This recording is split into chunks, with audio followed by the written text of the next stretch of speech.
Welcome Diecast fans, I'm Tom Spanners Watson. And I'm Frank the Gear Gibbs. And welcome to round 3 of the Chevy Showdown 2023. There's been a lot of very tight racing so far, a couple of drivers only just missing out by 1 point, and we're expecting lots more close racing today. So we're running the same point system, 6 points for first place, 4 for second, 2 for third, 1 for fourth, 0 for DNF. And the top 2 drivers from each of the 2 groups tonight will be moving on to the epic finale next week. There's been one adjustment to the drivers, so originally it was the Grey Boys driving the red Chevy truck, but they flipped a coin over who was going to drive, and it turned out that Chandler Gray won. So starting in the front row, we've got Serrano Buckminster, Morel Dan, then Chandler Gray in the back row with Rubber Toe. Let's just hope the Grey Boys picked the right driver. Chandler there slipping past Morel Dan into second place, trying to catch up with Serrano Buckminster, who's opening up a solid lead here. Chandler chasing hard, but it doesn't look like he's going to catch him. Chandler spins out slightly through Big Kahuna corner. Serrano wraps up the race, and then coming in third, we've got Morel Dan and Rubber Toe coming down just ahead of the truck. Nice to see all 4 drivers finishing there, but let's just go back to the first corner. So Serrano Buckminster, Chandler Gray and Morel Dan go through all clean, but Rubber Toe showing off right in front of his food truck there. Well, it's nice of him to put on a show for the Bogans. They enjoy a donut as much as I do. All right, first round, Serrano Buckminster with 6. Chandler Gray picks up second place from the back row, which was a nice drive there.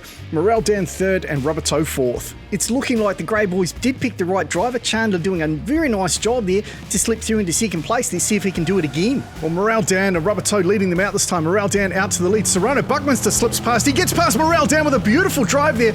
Gets a little bit wild. Chandler trying to get past Morel Dan. They are battling hard. Serrano opens up a massive lead here over the rest of the field, and he was going to pick up 2 wins in a row. And I see Chandler managed to get right past Morel Dan there. He picks up second place. Morel Dan third, and Rubber Toe looking like he's stalled out there. No, he's got himself going, but I wonder if he stripped out his gearbox because he's moving very, very slowly there. Maybe those first lap donuts weren't the right idea. It definitely seems to have slowed down the wagon. But can we just talk about Serrano Buckminster here? He gets past Rubber Toe beautifully, and a superb overtake on Morel Dan, who was spinning. That was really impressive. And then Chandler Gray really worked hard against Morel Dan to get past him. Look at this, Morel Dan slipped into the lead through Petrolhead corner, but Chandler didn't back down. Look at this, he just cuts to the inside, and as we go to Big Kahuna corner, look at that, just slips right up the inside. Nice little drift through the exit of Big Kahuna corner, and he runs down to pick up second place again. I can't believe we've got identical scores for race 1 and 2. Serrano Buckminster putting on a masterclass of driving there, picks up the win from the front row and then the back row. Is he going to be able to do it again? Well, Chandler's also been incredibly consistent, picking up 2 second places in a row. This time he starts from the front row, so he's got a good shot of taking a win here. Chandler just nudges into the lead, but he goes sideways. Serrano Buckminster goes down. Chandler Gray spins around. He gets the truck going in reverse. It looks like there's absolute carnage in Bogan Alley. The other drivers will be hoping that Chandler spins out here so they'll force a rerun, but he's not going to. He's going to take the win and pick up a vital 6 points at a key part of the race. While the emergency crews look after the carnage, let's go back and have a look at what happened. Rubber Toe just got into the side of Chandler's truck, and then Serrano Buckminster with all the speed came flying in, but unfortunately he had nowhere to go, went up on the sidewall, flipped over. Rubber Toe ended up on his side. It looks like Morel Dan's pulled in for a taco. Chandler did a good job there to keep the truck under control. It could have gone horribly wrong for him. Serrano Buckminster trying to get up the inside, but unfortunately that door was closed and he just went straight up the sidewall and flipped himself over. Well, that ruins his perfect winning streak, but crikey, he was flying. Yeah, if he hadn't crashed, I think he could have picked up a 3rd win there, but as it is, Chandler Gray now moves out to a massive lead. Rubber Toe and Morel Dan well out of it, so it looks like Serrano Buckminster and Chandler Gray will be the only 2 moving on, and they're both in the front row this time. So this is really just a pride race, and I'll be interested to see if Morel Dan and Rubber Toe just try to take out the 2 in front. Well, they're going to have to catch up to them first. Serrano Buckminster out with a classic lead again. Chandler Gray trying hard. He gets a bit of a spin as he enters Petrolhead corner. Serrano keeping it nice and clean in that old Monte Carlo, takes another win. Chandler Gray second again. Morel Dan third, and Rubber Toe comes in fourth. Serrano's Monte Carlo is definitely shaping up to be the one to beat. That thing is quick. But Chandler Gray, even on points there after a stunning drive and such consistency, picks up either first or second in every race. It sure was good, and there's plenty more to come. We'll be right back after this.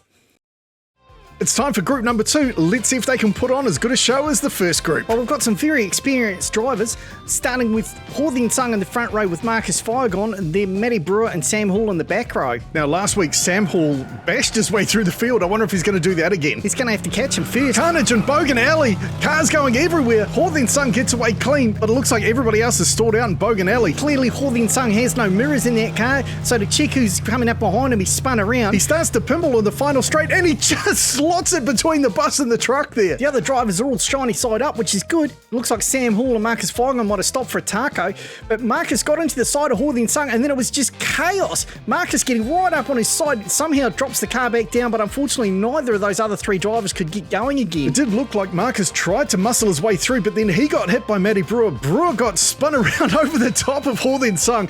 Sam Hall and Marcus Feigon getting tangled up completely. But how was Hawthorne Sung's timer here? He totally threaded the needle between the bus and the truck. It was very impressive, and he jumps out to a massive lead, which is really important. Certainly not the start the other drivers would have wanted, but there's plenty of racing to go, so they've got a chance to catch up. Well, this time we've got both Marcus Feigon and Sam Hall starting in the front row, and Hawthorne Sung and Matty Brewer in behind. Well, let's hope they can keep it a bit cleaner this time. I'd like to see more cars finish. As we get underway for race number 2, Marcus Feigon leading them out. Sam Hall jumps into second place, tries to get up the inside of Marcus Feigon, can't do it. Marcus holding on.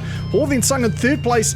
As they head into Big Kahuna Corner, here comes Sam Hall challenging Marcus Feigon. Marcus finds an extra gear, and Hawthorne Sung with a big challenge on Sam Hall. And right at the back of the field, Matty Brewer crosses the line. Wowzers, that was intense. A great battle up front here between Marcus Feigon and Sam Hall. Matty Brewer completely losing it through Bogan Alley there. Hawthorne Sung capitalises to slip into third place. And then he did a really good push right on Sam Hall at the end here. Look at this, he cuts to the outside, and I think Sam Hall held on. Let's have another look from a different angle.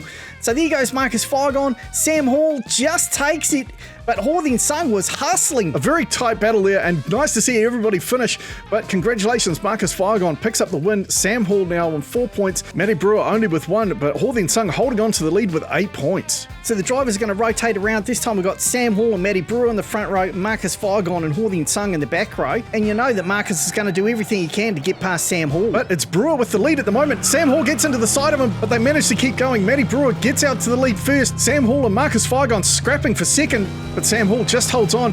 Matty Brewer out with a big lead here. He keeps it clean through Big Kahuna Corner, and he is finally going to chalk up a decent win. Sam Hall second, Marcus Feigon third, and Hawthorne Sung screaming across for fourth. Matty Brewer really set that whole thing off. He drove into the side of Sam Hall. They both went sideways. Marcus Feigon nowhere to go, plows into Sam Hall, but they managed to get themselves sorted, tidied it up, and all 4 drivers finished. And we've got another close race. This is ridiculous. Crikey, with only 2 points separating all 4 drivers, it's going to be all or nothing in this final race. Well, with the rotation, it puts Matty Brewer and Hawthorne Sung in the front row, so the best position, and then we've got Sam Hall and Marcus Feigon stuck in the back row. So it's the battle of the 2 big tanks in the back row and the 280s Classics in the front row. Hawthorne Sung goes sideways. Sam Hall and Marcus Feigon slip right by both of them.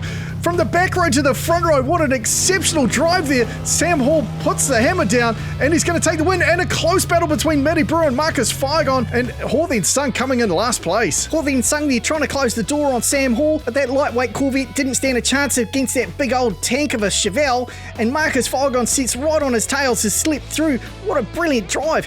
But Matty Brewer with a big challenge here on Marcus Feigon. I'm not quite sure who took second place. So having a look from the finish line, Sam Hall comes through, and then it is very close. Let's go to the overhead cam.